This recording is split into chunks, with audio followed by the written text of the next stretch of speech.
Hi, welcome back to Dial Twang. I'm Dave, and this is the follow-up to the previous video, which was called something like adding style elements in small um, groups of notes, note groupings, something like that. So I mentioned in that video, and it goes in depth into the note sequences that I just used right there,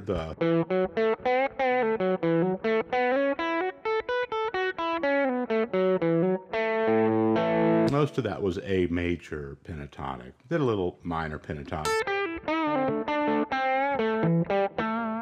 mixed in there too, which we like to do, right? Back and forth a little bit. So I'm not going to spend a lot of time on the scale stuff this time because I want to show you this right hand, some of this stuff that a lot of you have been asking about.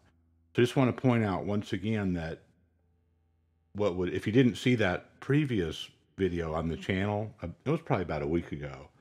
That would be great if you reviewed that, or if you just want to work through that, get those note patterns under your fingers and get comfortable with it, then start putting in some of this right hand stuff. So last week we just used the pick,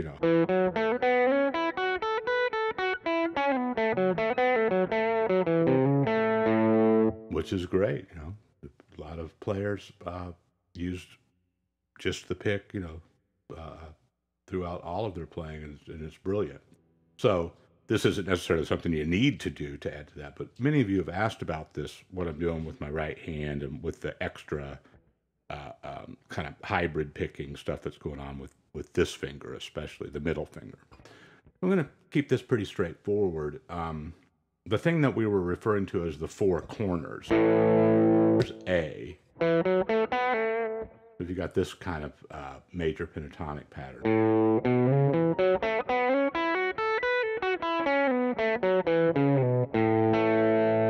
The heart of that, what we were calling the four corners, is those two middle strings.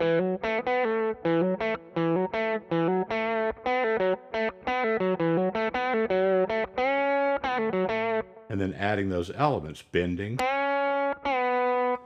pull off, and hammer. Okay, then an octave higher of that.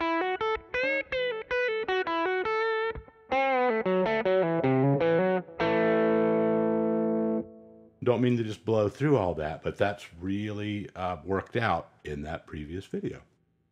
Diagrams, we slow it down, we really talk about it. So moving over to here, if we just kind of take in that little bit that I played at the beginning today, I tried to stay right with things that I know were right there with what we did last week. And the difference here is just really in any way that makes sense to you. This isn't one of those things where I think what's aggravating to folks a lot of times are these licks where it's like all these nuanced things are explained in great detail and tabbed out, and mute this and don't mute that, and you never get to the bottom of it, right? You spend all day trying to play three measures of this stuff, and it helps you. I don't mean that, but you take something away from it, but you never quite capture that sound that the teacher's doing or whatever, and it's kind of irritating sometimes. So I would encourage you to just take something that you're already pretty comfortable with, and the first thing you do is just play that with this finger.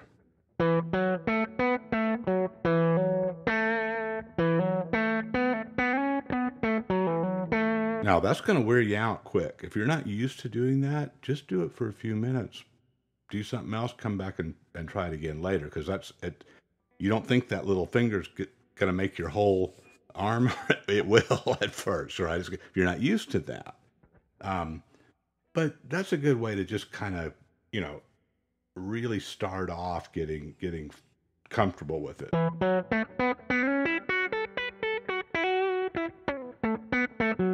And right away, you're going to get a little bit of that snappy, dancey, chicken head feel. Sound is going to come out of that just by the nature of that pulling up on it. Okay. Now, once you get pretty comfortable with that, a couple times around or a couple days of doing that for 5 minutes at a time or something, mix it in with other things that you're working on. Don't ever just dwell on one thing for days at a time. That's another kind of thing to look out for, I think, and when you're learning and practicing. And we're all still learning and practicing, right? It's not just it's not a student teacher. We're all in the same process here. So the next thing you can do is take a lick, say this lick that's based on this four corners idea, and separate the stuff on the lower string with the pick and the stuff on the higher one with the finger, with the hook.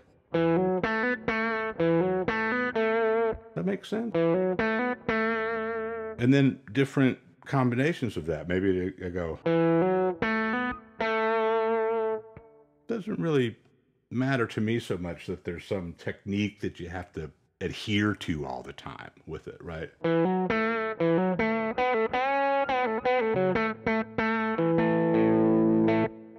Okay, so that's kind of a good little routine right there. All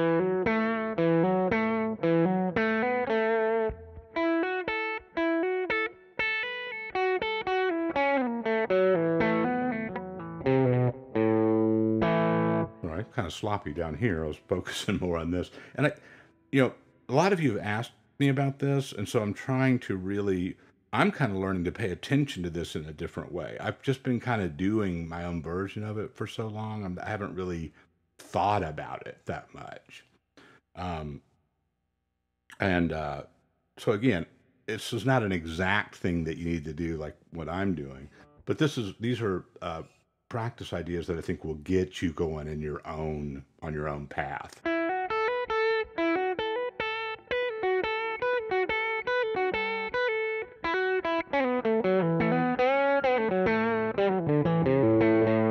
And same thing with the bluesy stuff, the minor pentatonic.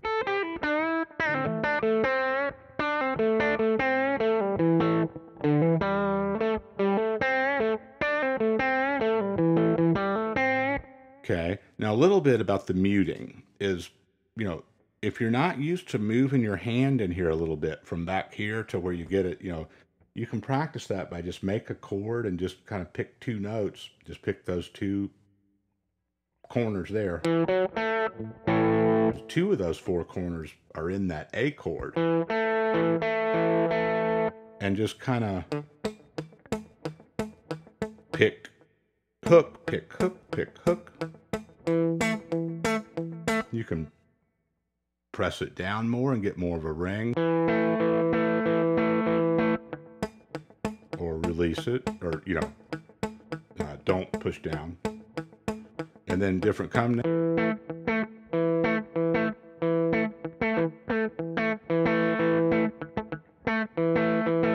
Right? So there's a lot of different stuff that you can get going just when you start being mindful of those couple of things. I'm muting down here.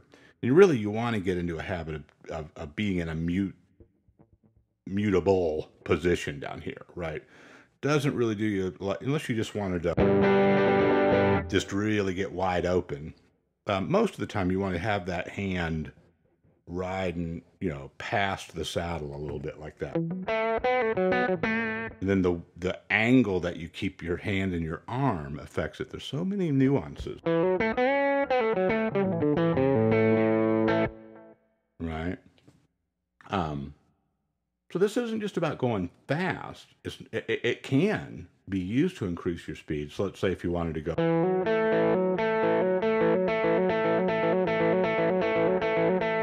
You could do that with the pick, but it might get a little hard to do. And it might, that's one thing you can practice too, is just do a hammer and then that note above it, the string above it.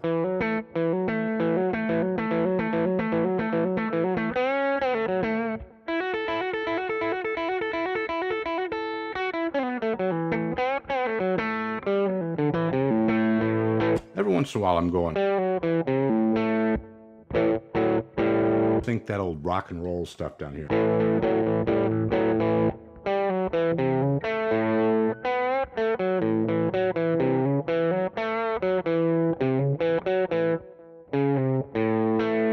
For the most part, I'm just playing in these four corners here and an octave higher, and then connecting with that little slide.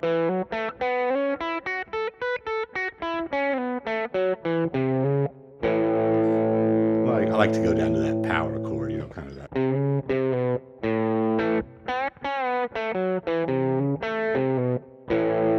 And there's a lot of different little chromatic things that you can do down there. But for the picking part, you know, really get on that A and just kind of.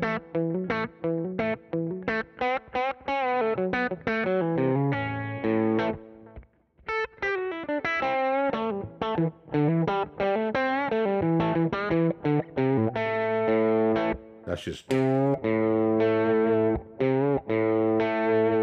That's a nice chicken picking thing if you do the.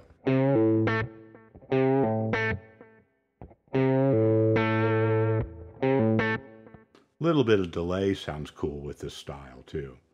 And I'm not doing a full-on country chicken picking thing here. I'm not an expert at that. A lot of YouTubers are, if you're really into that.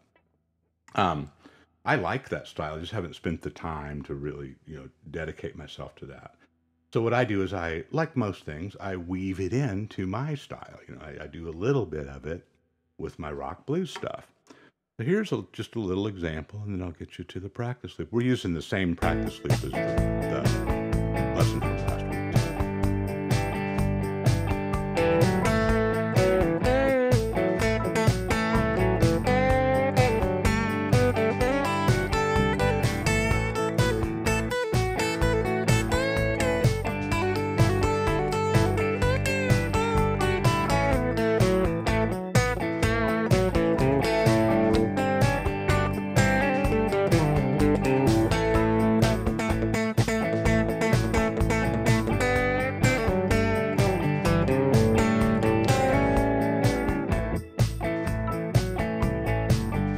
Okay, so this was kind of a loose, you know, format here today, and I meant for it to be the note stuff, the melodic stuff that we're doing, the scale, the note sequences that we're using are really spelled out in that previous lesson from about a week ago, and then you start putting a little bit of this right hand stuff in there, mixing that up a little bit. You'll have a nice, you know, kind of poppy southern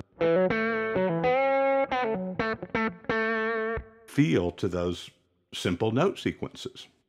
And hopefully that's fun for you and it works out for you. Let me know how you do with it. Okay? Talk to you next time.